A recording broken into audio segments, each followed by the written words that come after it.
This video proudly brought to you by the fine people at Housemade Industrial. Week number 7 of working on this blade. That is almost 2 months I've spent kind of constructing, taking my time, crafting this blade.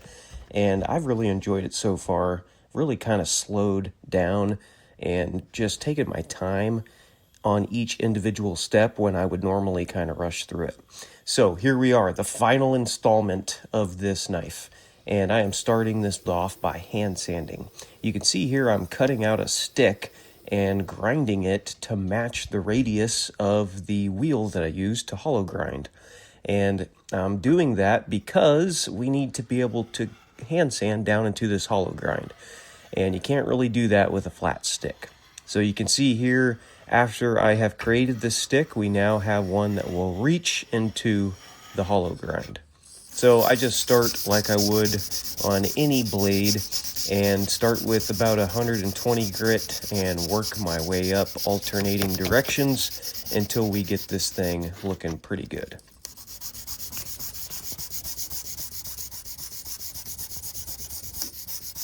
So hopefully you can see that. It's definitely getting the entire bevel, which is what we want.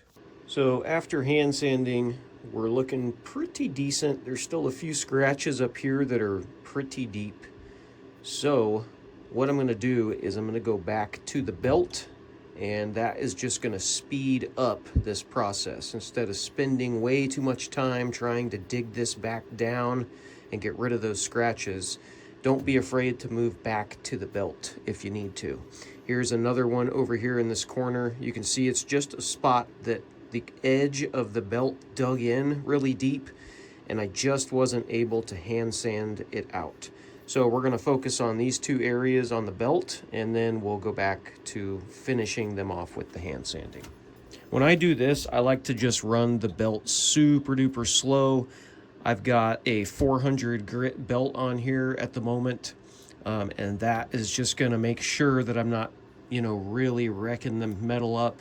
It'll remove material faster than I can hand sand, but it'll still leave it somewhat decent at the end to where we don't have to spend a ton of time re-hand sanding it. This is about the speed I like, just something really, really slow. And we're just gonna start to blend in this little area right here.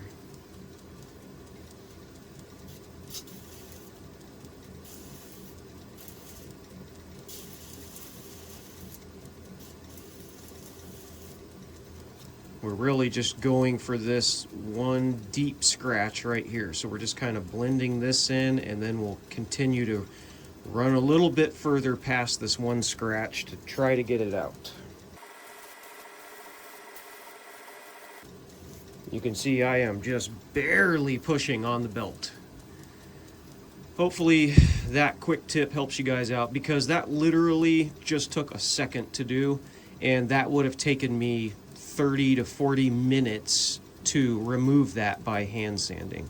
So like I said, don't be afraid to go back to the belt to clean up little areas like that. Go ahead and finish up this one, and then we'll get back to hand sanding.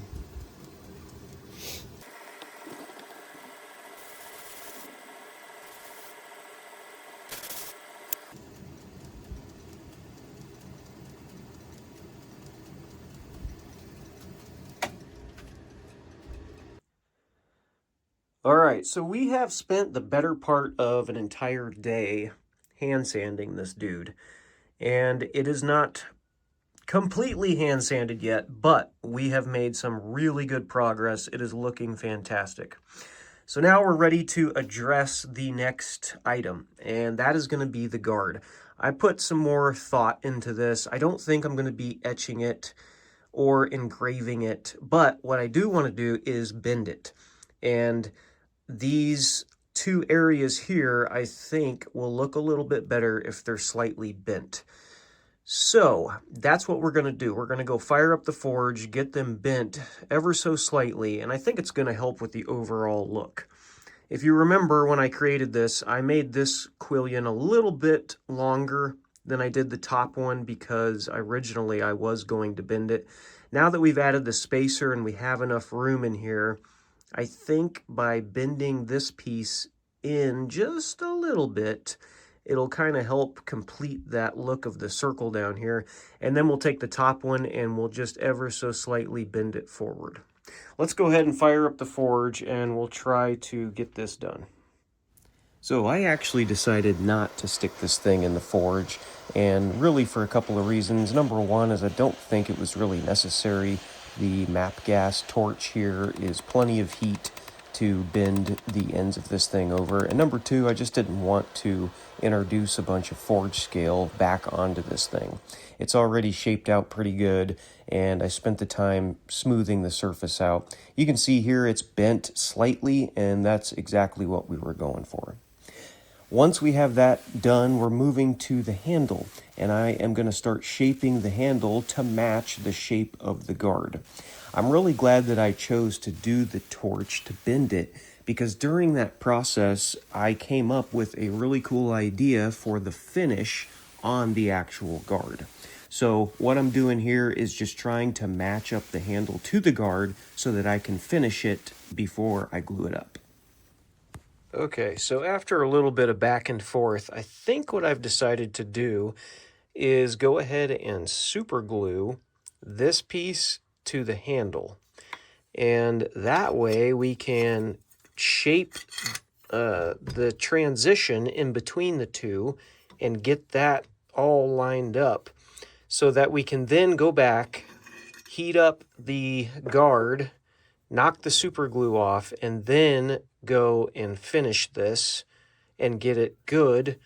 That way, when we go to actually glue it up, we won't have to worry about scuffing this up on the belt. That the handle and such will already be, shaped in that area. So we're going to give it a try. This is something that I have never done, but I don't see why it wouldn't work. So just take a little bit of super glue. And as long as we get a good enough dab on it, it should hold, I would think anyway. And then we can always just go back and knock that off with some heat. So we got a couple of little dabs here. I don't know how much I need, but hopefully will do the trick. I'll make sure this is all lined up the way we want it to be. And then we'll just push and hold and let the super glue do its thing. And I'm hoping that this will work. So you can see the super glue trick works pretty good, and that allows me to begin shaping the handle and try to get that area where the two meet up to match one another. And that's super important in particular for this build because we have to get the guard finished out before we glue it up.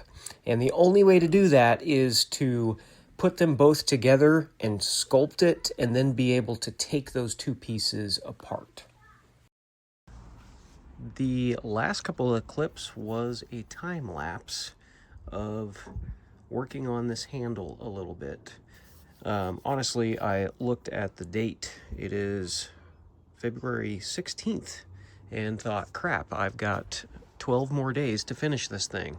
And so I just started hurrying through this like, crap, I got to get it done. Anyway, I don't need to rush and we can slow it on down. So really, I haven't done a whole lot on this. It may look like it's shaped a little bit, and it is, but what I have done is I have super glued this to the wood just temporarily, and that way we can finesse these areas to match up to this. And then what I have done is taken a pencil and I have marked the center line, and then that way I can get a good idea of the center of this. And then I have just drawn out a couple of shapes on the back to where I think it will be comfortable. So you grab up here and then you've got this little relief for your hand. So I think that'll work good. And I just pretty much used the 10-inch contact wheel to dig this section out, as well as over here. And then quickly just went and kind of 45'd the top end just a little bit. And that's really all I've done. So I figured I would stop and share a little bit of this. And this is pretty typical on how I do it. I just like drawing lines on the blade and grinding to the lines, it's a very similar process in the fact that I draw lines just to have them as sort of a guide in the process. And that way you can get a relatively even grind on both sides.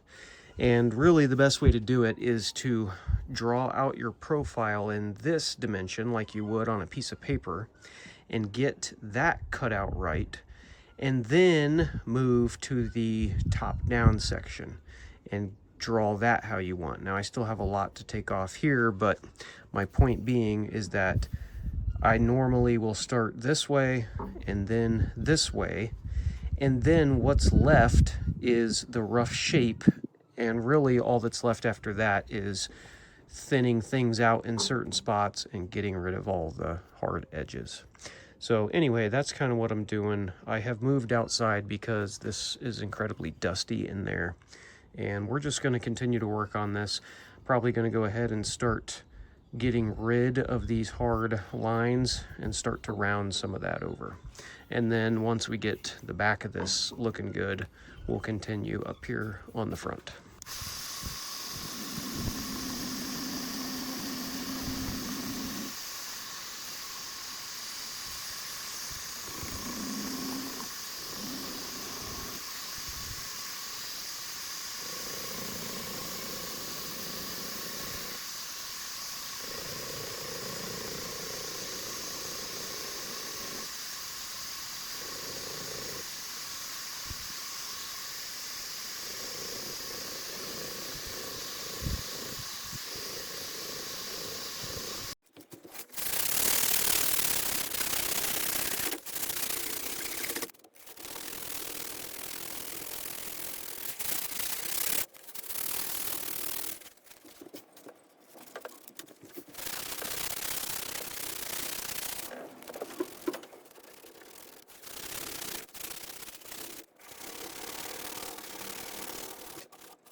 Okay, now that we've taken the time to finesse this area and get the handle and the guard to line up, I have off camera put a little heat to this to remove it, and that way we can go ahead and focus on finishing this thing out.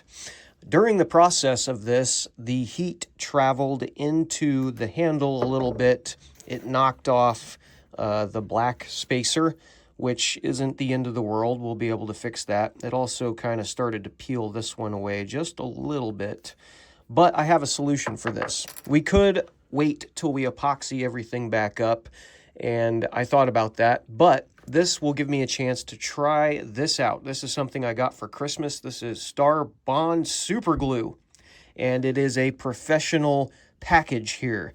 It is normal super glue. You get 2 ounces, but you also get these cool little applicator tips, and you can see that they are super tiny, which is awesome because it will allow me to get into this little tiny crack here and apply the super glue where I need it, which is awesome.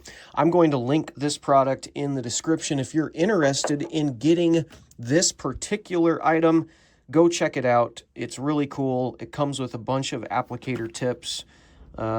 It's 2 ounces, clog prevention cap. It has extra applicator nozzle, 8 micro tips, and a little user guide on how to get the most out of this, which is really cool. So go check the link in the description. I will get a small kickback if you use the link to purchase this item. I suggest you do. It is great for knife making. So let's go ahead. We're going to use the super glue to put this piece back on, and then we're going to jump into finishing out the guard.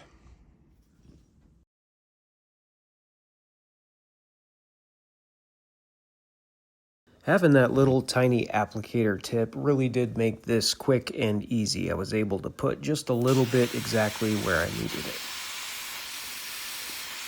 Now we're ready to jump into finishing this guard. And I'll be honest, I wanted to try something different. I thought about trying to either etch the guard or engrave it, And during the process of bending the quillions, it dawned on me that I could put some heat to it and try to bring out some of the colors on the metal. So that is what I'm doing here, and I'm showing the one long clip just to show you how long it took to do this. Now, it doesn't take a lot of time to put heat on the piece, but it did take me quite a bit of time because I was trying to strategically apply the heat in certain spots, being careful not to overheat it, but get just the right temperature to bring out the different colors throughout the guard. As I'm doing this, I'm trying to hit a couple of different spots just to really set in the color. And then once the color starts to appear in those spots, I just kind of apply the heat generally around it to fade all of those colors into one another.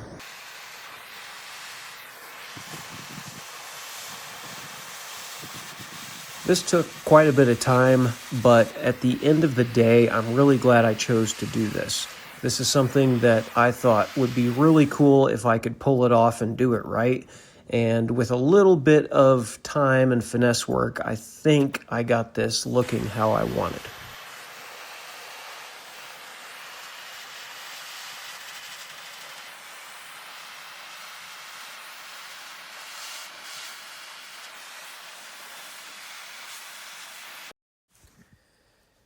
After we finish drawing heat into the guard, we're ready to move on. And I start by etching the blade.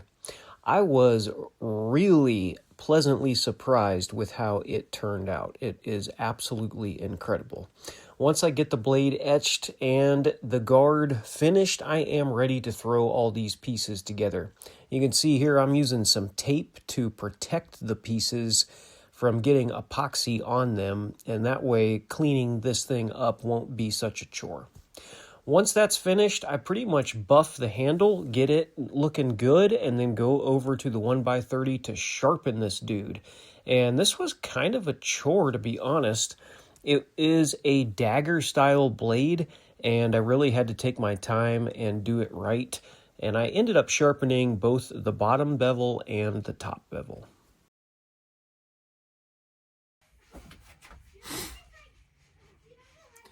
So here we are 7 weeks later with one killer Persian fighter. I mean, this thing is insanely cool.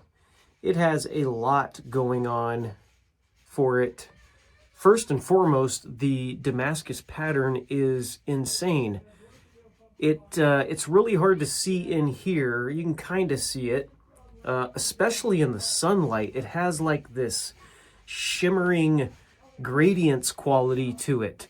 And I think it's due to the fact that the layers get really tight in some spots and then open back up in kind of a bolder pattern. And that seems to kind of repeat throughout the whole blade.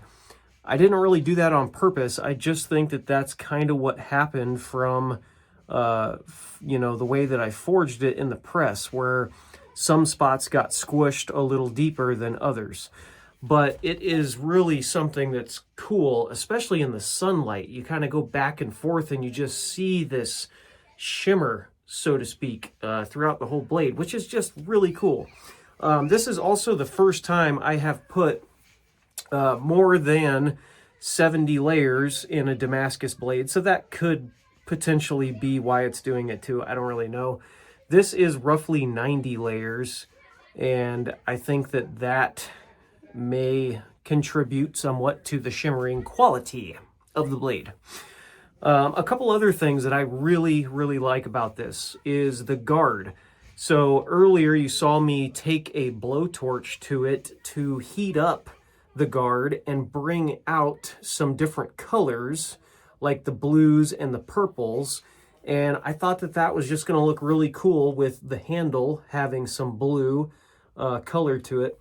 I then went ahead and took some Presto Mag and cold blued some of the lighter spots to also give it that kind of a dark feel from far away. It kind of matches the cutting edge some, but when you get a little closer and take a better look, you can see these little hints of blue and purple poking out, and it matches the handle. It's just really wicked cool. This knife is probably one of my best pieces that I've done so far. I put more time, effort, and energy into making this thing than I would a normal knife, and I think that it has paid off in the end. I'm really curious to know what you guys think. Do you like it? Do you like the choice of handle material and taking the, kind of risky route of cold bluing and drawing heat into the guard? Do you like that? I thought about just trying to etch it and get it to look all black like the cutting edge to match, but I was wanting to do something different to it. And originally I was gonna maybe etch a pattern into it or do some engraving work. I just really wasn't sure. I just knew that I wanted to do something different. I think for the most part that this is really cool and unique, and I haven't really seen it on a whole lot of other blades. In person, it is just wicked cool. It really kind of ties the handle on into the blade. The handle turned out really cool. I love the copper mosaic pin in here, and the whole profile is just killer. It's got the sweep to it, and then the handle kind of drops off. It really is cool because when you pick it up, it's already kind of tilted forward and canted forward. It just wants to be swung. And this thing is going to be an incredibly good slicer. It is razor sharp. I went ahead and sharpened both the bottom and the top, and I've been cutting paper in here. Here's the bottom bevel and the top bevel. This thing is going to be an excellent slicer and an all-around really cool blade. I like how the nickel shim kind of stood alone by itself out here in the 1084. That's kind of cool. I don't know what happened there. If it melted, maybe, or something. I don't know. Let me know if you know, but I think that's kind of strange.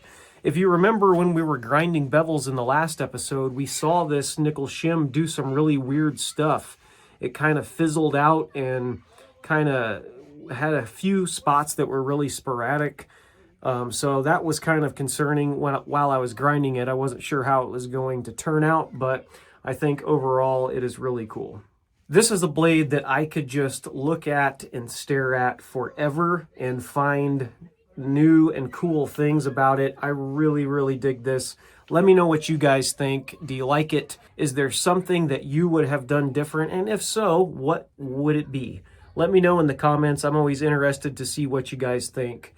I think for the most part, this is one of the coolest knives, if not the coolest one I have made to date. I started this craft about 2.5 years ago, and if you would have asked the old me back then, would you ever make something quite this cool, I would have said, you're out of your mind. But now that I'm standing here and I'm holding it in my hands, I can say that I am proud that I have come this far and put this much time and energy into being able to make something like this. The only thing I have left to do is make a cool sheath for this, which I've got some leather on order, and then take in some final photos and sending them over to Eric to enter it into the Hidden Tang Challenge. If you guys are watching this and participating in his challenge, let me know in the comments below. I'm really excited to see what other people come up with. I know a couple of you guys that I've been talking with have some really cool ideas, and I cannot wait to see how they turned out. For now, it's the OG Frenchie signing off. I really appreciate you guys following me on this almost 2-month journey. Hopefully you've enjoyed it. I look forward to catching up with you guys soon. I have some more great ideas for some new knife builds coming up, and I can't wait to see where I'll be at in another couple of years with some of the builds that I do. As always, appreciate your support. Thanks so much. If you're not subscribed, hit that subscribe button.